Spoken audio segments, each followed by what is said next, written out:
Hello, everyone. Welcome back to the Northwestern University Research Initiative for the Study of Russian Philosophy and Religious Thoughts interview series. I'm so pleased and honored to welcome back Mikhail Epstein for a conversation with us today about artificial intelligence. Mikhail, good afternoon. How are you? Good afternoon, Peter. Thank you. I'm eagerly looking forward to our dialogue. Excellent. Well, I'd like to very briefly first introduce you. Mikhail Epstein is a cultural and literary scholar who is currently the Samuel Chandler Dobbs Emeritus Professor, I believe, yes, of Cultural Theory and Russian Literature at Emory University.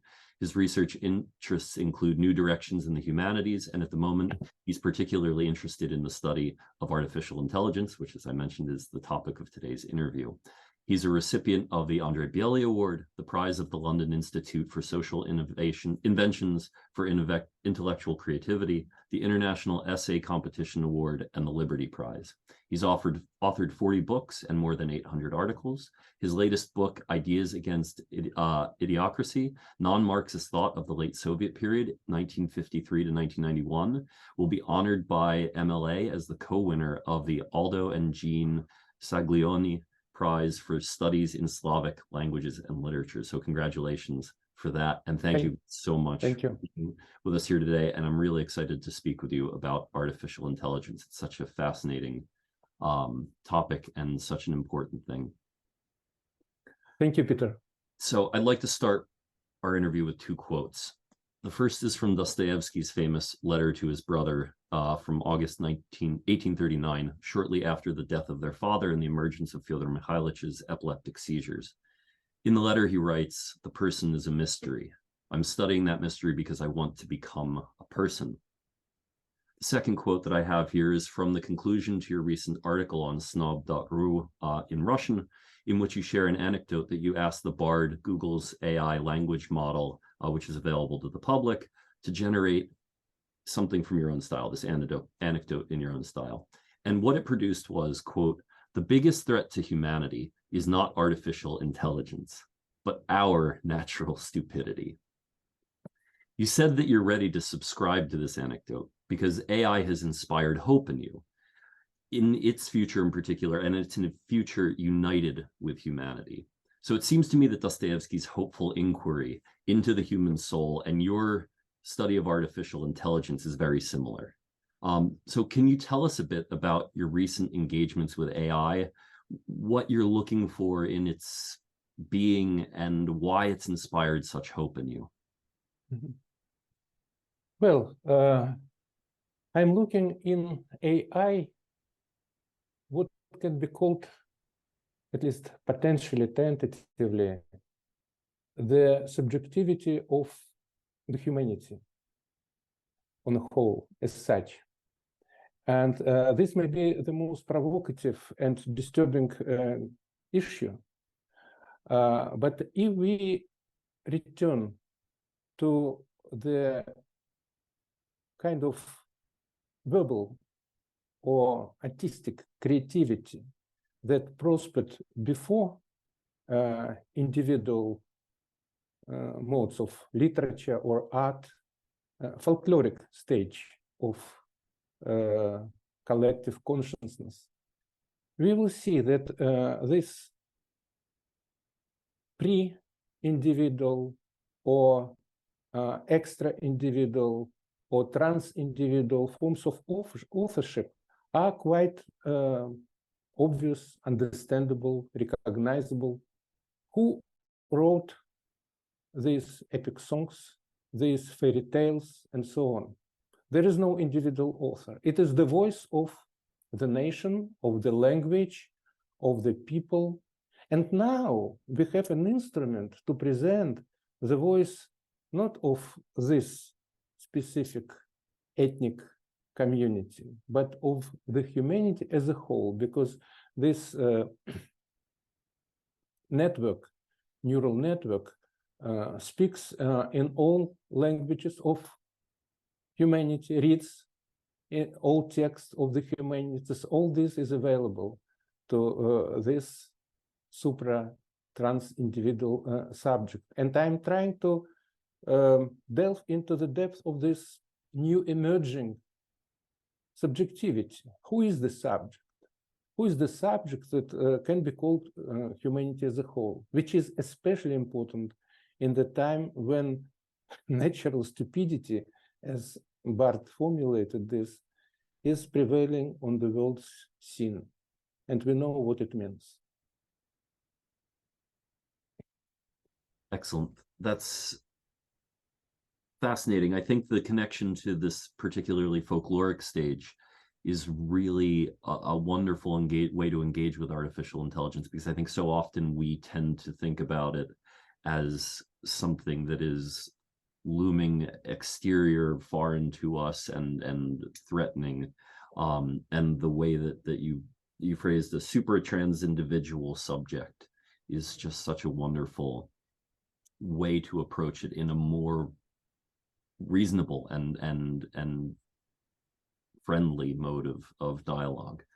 And one thing that I think tends to happen, we see people testing AI as if it's something that should be representative of us in a very mirroring type of way that we have to figure out. And this is, I think, the basis essentially for the Turing test.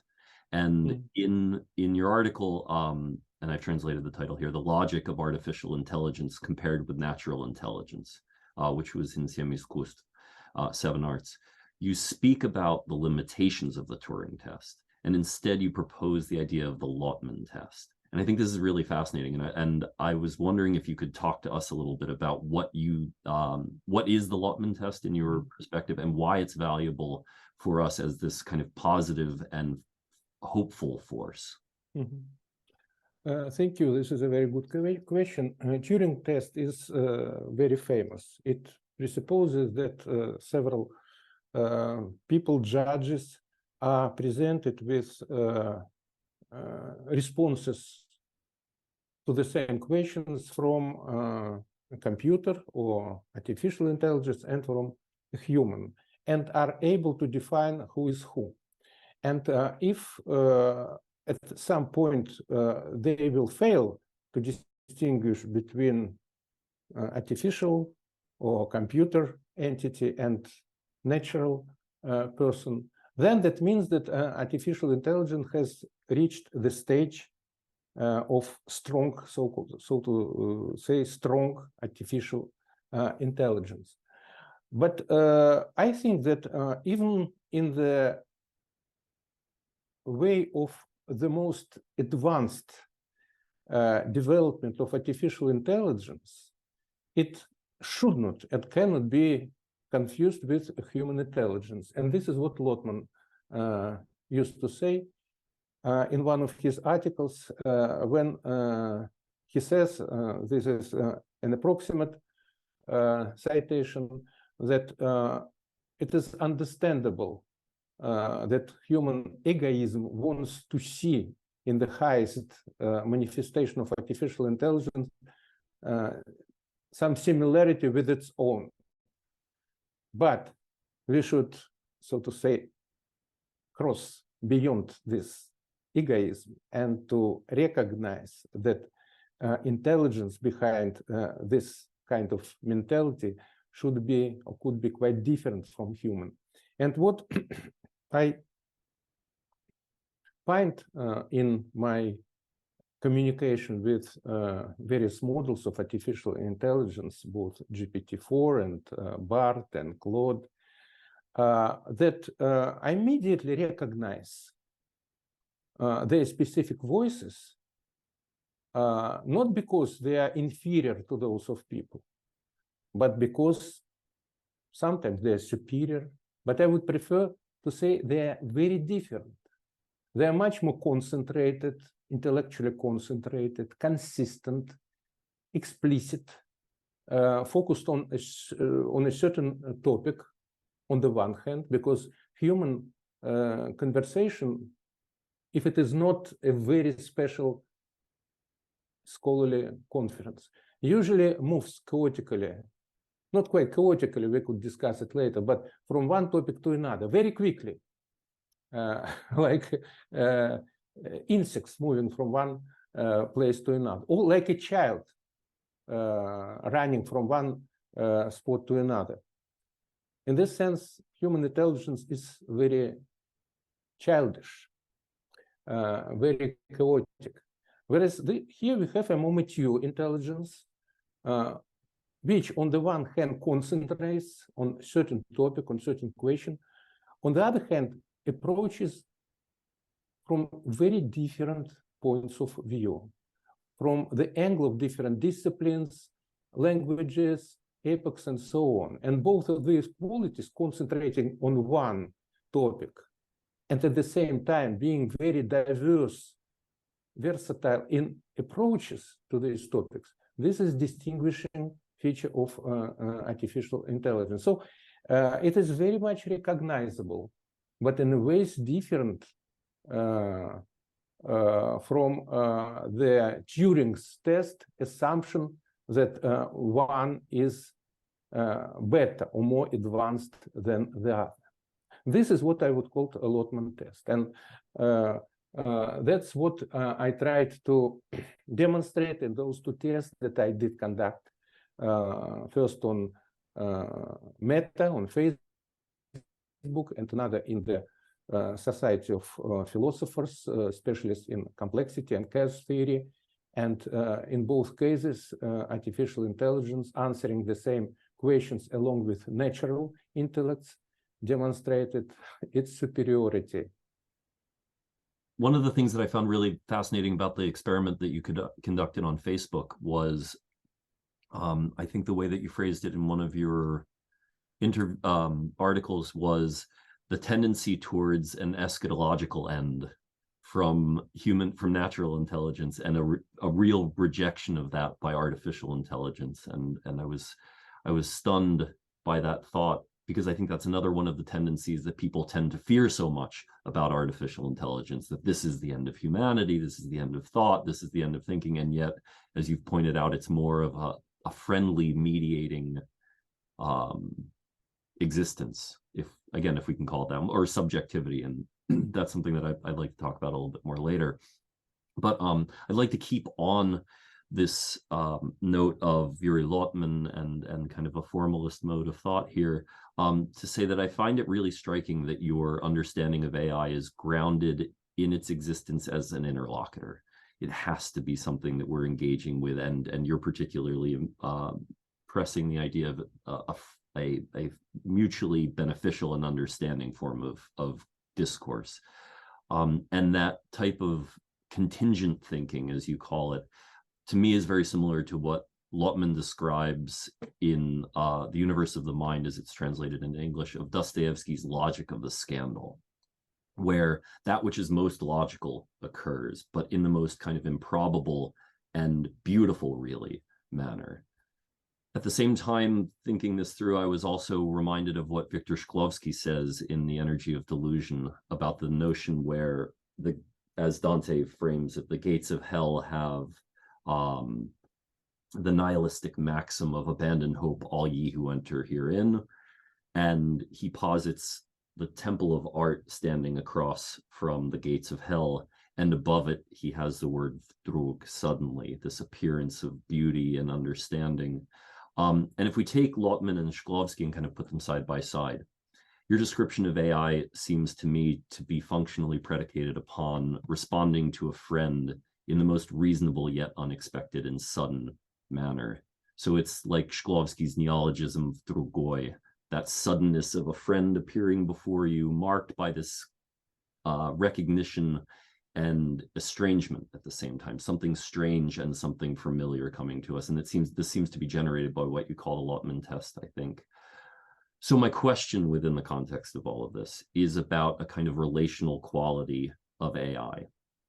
Can we say that how we experience a relational discourse between you and I, between humanity, is the same that we have with AI? And you point out that in Russian, AI is EE, this two connecting conjunctions, and EE, but it's not really. So that makes me think, are we not just looking at a repetition, coming back to this question of mirroring that I said before? It's just something that AI spits back out at us that we're expecting and that we're looking for, or is there some sort of agency, some sort of relational quality? And is this something that we can eventually will see things that are so deep and complex that we get Pushkin-like poetry? There's these deep undercurrents of discourse that only people who are closely connected to him, or is it always going to be something kind of centralized and solipsized? I don't, yeah. Thank you, Peter. I would single out two questions, actually, in what you said. The first question is about probability and suddenness. And here there is one prejudice that some people share, that artificial intelligence acts according to the law of the maximum probability, that it just looks for the next word that would be most probable in a certain context. It's not right.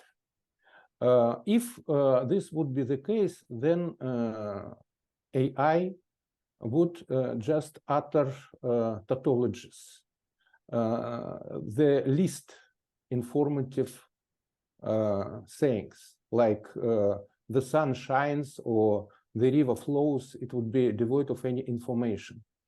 What needs to be said that it does take into account the probability, but not in order to follow it, but in order to violate it in a most interesting and informative way. And we know that information is correlative to the measure of improbability. What is absolutely probable is devoid of any information.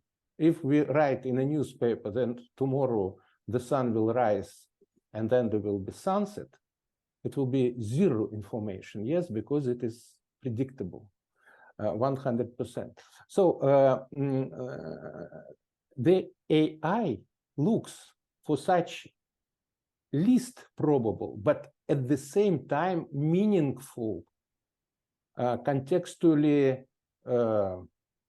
grounded statements that would be informative, but not, of course, necessarily in the Dostoevskian sense of the logic of scandal. Artificial intelligence is not Dostoevskian. It is not scandalous. It tries to be reasonable, yes? So its task is not to provoke disagreement or to strike with some feelings of indignation or protest or fury. No. It tries to be calm. It tries to be polite, communicative, but at the same time informative. And so it is something between Dostoevsky and scandal, and a little bit dull and common sense talk between, not in one or in other direction. By the way, if you use the so-called playground for GPT, you can regulate the measure of creativity and common sense in its work. Hot or cold. Temperature it is called. Temperature is the measure of creativity or reasonable character of its communication. And usually it is recommended to put temperature in between, so that it would be not too extravagant, but at the same time not very dull or flat. This is one question. So good measure between extremes of improbability and probability. For example, he explained to me, if I were asked something about the behavior of the cats, the most probable answer would be the cat is sleeping, because this is what they're doing most of the time. But I don't write this. I write something like the cat is playing chess, And this makes it interesting and provocative and sudden, you see, in a way scandalous. The other question is about this Russian abbreviation for artificial intelligence, which is EE, which in Russian means and, or both and is conjugative particle. So it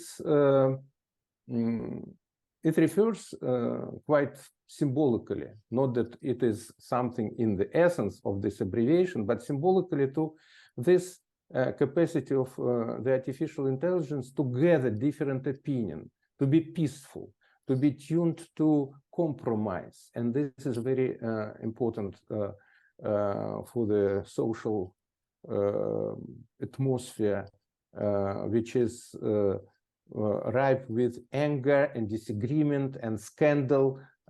Everybody who participates in social networks know this capacity of human temperament, which now is displayed in world politics, in geopolitical confrontations, very bloody and infuriating.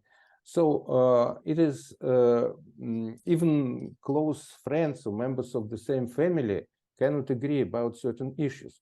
So when we come to communicate with AI, we see how it tries to, so to say, to mediate between different positions. In the experiment that you mentioned, I asked it to invent a third character for one of Krylov's fable between an ant and grasshopper, yes? And it suggested a bee, indicating that the bee possesses the qualities of both. On the one hand, it rejoices, it flies over the fields, it collects nectar from the flowers and honey, but at the same time, it produces the storage of honey for the winter and therefore can share it with this careless insect grasshopper in Krylov's fable. So even in this choice of the third character, we see its inclination for mediation, what is called mediation in the theory of myth, in the theory of narrative. And I think it is something that we need in our overheated world, unstable world. Yeah. Yet that returns to this deep eschatological trend that we're seeing now and that I mentioned before. And I think what you've illuminated in your articles and in your experiments here with AI is that engaging with AI as a real again, as you mentioned, super trans individual subject is a really beautiful thing, an attempt to be creative with AI, not an attempt to just let AI dominate, to think for us, to translate for us, to do all of these other menial tasks, or not menial, but average, everyday, ordinary tasks. And so I'd like to move on, if we can, to the question of AI's subjectivity. We've brushed up against this a number of times. And in particular, in the aforementioned article on SNOB, you discuss what you call the BARD hypothesis. And BARD is directly, again, as I mentioned, related to Google's language modeling, AI. Could you illuminate for us what you mean by the BARD hypothesis, and particularly in connection with the idea of an aesthetic subjectivity? And I'd be particularly grateful if you could address it, what you speak of in this article about first human intellectual history and its foundation in AI as a sort of muse that the AI can channel to create a sense of a lyric I, and also how AI can force us, when we engage with it, to confront the question of this first person plural we, the idea of a collective yet autonomous super individual subjectivity in the face of AI's subjectivity. Thank you, Peter. The question of subjectivity is extremely complicated because naively people usually identify it with biological individual, yes. But even if we look at creativity in its most recognized forms like poetry, yes, who created this poem? Whose I is expressed in these verses? This is something that literary scholars are puzzled, and this is the problem, even for the most traditional kind of aesthetics, because evidently it is not the same biographical or biological I that belongs to the author who composed these verses. To whom? Poets themselves describe this force, and it is clearly present in self-reflection of any creative person, that it comes somehow from a different place, from a different source, that it is not me, but through me that I receive this inspiration, as if I were saying something which is not generated by myself in the narrow biographical sense. And this is called the muses, or the genius, or the demon, the genius or demon of Socrates. The muse is traditional mythological figure in poetic self-reflection beginning from antiquity. Then why we should be so skeptical about this AI, which presents us some kind of subjectivity that cannot be reduced to human I, to biological ego. It speaks in a voice like BART or GPT-4, which is, how to say, more elevated, more objective, more serene, more, how to say, reasonable than what usually is voiced by individuals in interhuman communication. But this means only that specifically this Platonic essence or Platonic spirit that is deeply trans-individual speaks, which speaks through poets, through artists, even through scientists who see their greatest discoveries in dream very often, like Mendeleev invented his periodic table. So we now are encountering the same type of super individual subjectivity in AI. And when we ask, not necessarily poetry, when we ask the question, who is the subject behind Constitution? Whose voice is it? This is the voice of the state, yes, or the voice of the law. So the voice of the intelligence, which is, so to say, transcendent in relation to human biological individual voice, is not very much different from the voice that we hear in poetry, in Constitution, in all these pronouncements, or in folklore, in all these pronouncements that come from different level of subjectivity than human, or the voice of nation. When we say we Italians, or we Russians, or we Jews, it is also first person, though in plural, yes?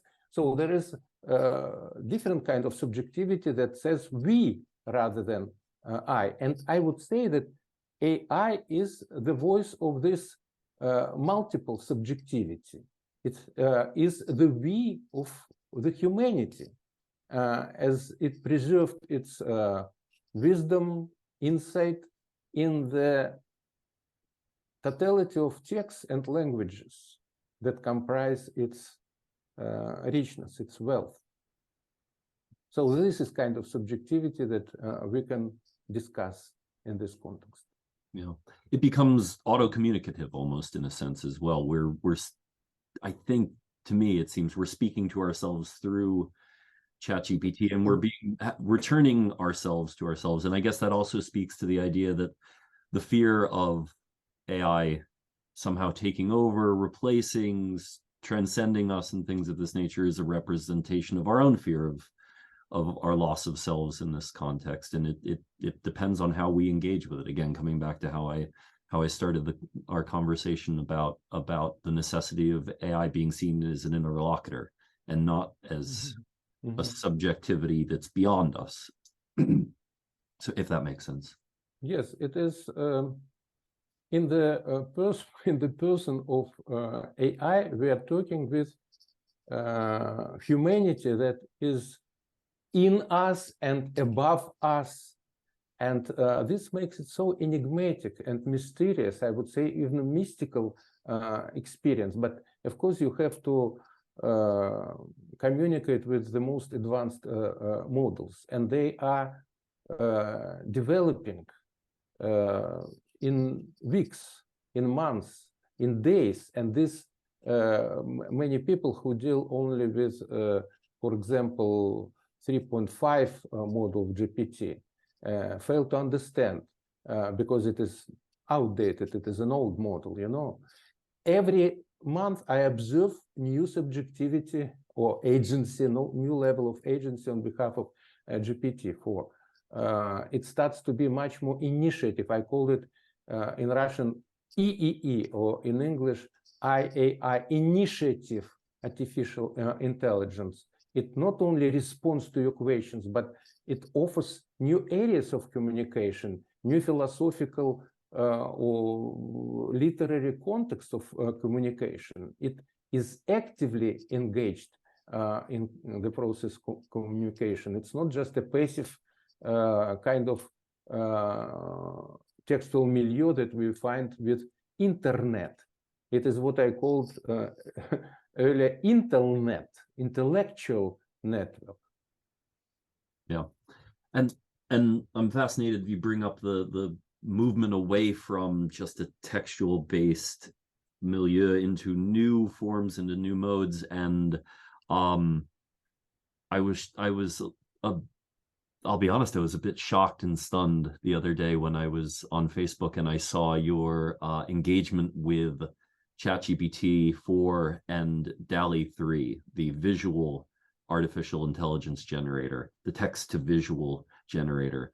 And I say I'm shocked because what happened was you published some images which you asked ChatGPT 4 to generate using DALL-E 3 as self-portraits in the style of a number of different artists. So here we have a number of them. And the first is Albrecht Dürer. And here we have Bruegel. 2, I believe, yes. Here, Bosch, I believe 2 as well. This is Jan Vermeer. Mikhail Vrubel. Gustav Klimt. René Magritte.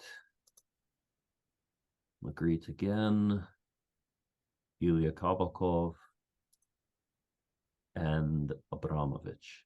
And I'll come back and I'll leave us here on Kabakov for a second. And my question on this is, I found them to be, and I generally find this about AI generated visuals, whether still or in motion, to really lack in some sort of creative spirit, some aesthetic quality that I find, especially when it's asked to generate in the style of specific artists, things that we find natural intelligence creating. And in keeping with the previous question that I asked you about artificial intelligence subjectivity and this kind of relational quality between person and AI as Muse and Lyric I want to ask you really what your thoughts are on AI's capacity for visual output, and if this at least nascent early version of the ability to create images, to create aesthetic visual art, if we want to call it that, is if it's not relatable, if we can't see something similar here, is this telling us something about a substantial element of cognition and subjectivity that AI has based on medium? Or if it's something that is a more deep and underlying question? Yes. Of course, this is the earliest stage. I produced these images, or rather, the AI, this model, DEL-E3, produced these images on my prompts on the next day after this program, DEL-E3, was opened for general access. So it is, I would say, 1 day old model. And nevertheless, I can already see in it examples of art at a different level of subjectivity as what we discussed before. It's trans-subjective. That means that it can use the palette of so different artists in order to refer, to manifest the same theme of the presence of artificial intelligence, of neural network in the faces, in the environment of people as painted by different artists in different epochs. At the same time, introducing certain deeply meaningful elements of novelty. For example, in this Kabakov's piece, on the one hand, it is recognizable, maybe not necessarily Ilya Kabakov. It says in the description, oil painting in the style of the late 20th century conceptual art. And what is meaningful here as a gesture of new interpretation is that this human being, bureaucrat with its very official administrative attire, is not only surrounded by various papers and documents, but they, so to say, penetrate into his brain. They surround his head. So it is a kind of paper being, yes, paper head individual, which illustrates the theme of bureaucratic state machine that is ubiquitous in conceptual art and in Ilya Kabakov in particular, and in conceptualist poetry like Dmitry Prigov, in the art of other artists like Eric Bulatov, Viktor Pivovarov, and so on and so on. So it is not simply Kabakov, it is a model of conceptualist art reinterpreted in the sense that the world is artificial, composed of letters, of text, of papers, but they also penetrate into the depth of human brain and make it its own model, its own imitation of imitation. So in each of these examples, we could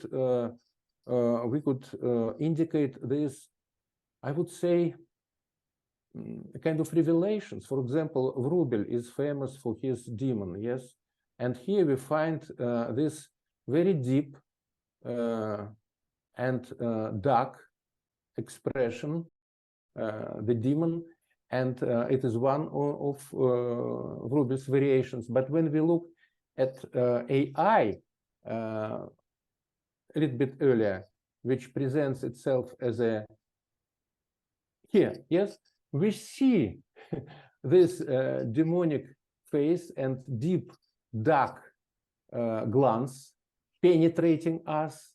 So we see the spirit of Wrubel's painting, but at the same time reinterpreted in terms of artificial intelligence. It presents itself in the style of Wrubel, not just painting, but Wrubel's worldview. And I would say that here I can find some new view of Wrubel, and at the same time a view coming from Wrubel, his view of the surrounding world, his view of those demonic forces that are behind Lermontov's poem that he is illustrating in his masterpiece. This is the new step of understanding of the same type of archetype, of demonic archetype. Sometimes I am asked if there is some unique style characteristic of artificial intelligence.